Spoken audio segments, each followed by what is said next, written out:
Assalamualaikum, ketemu lagi dengan mini vlog Anita Rahman. Weh, gila kan aku ngorok-ngorok. Dengar ki ngorok-ngorok nah.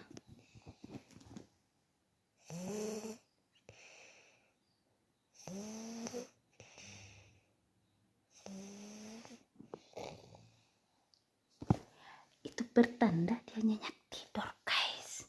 Jadi mini vlog aku kali ini, aku duduk-duduk aja, ndak ngapa-ngapain ya, seng.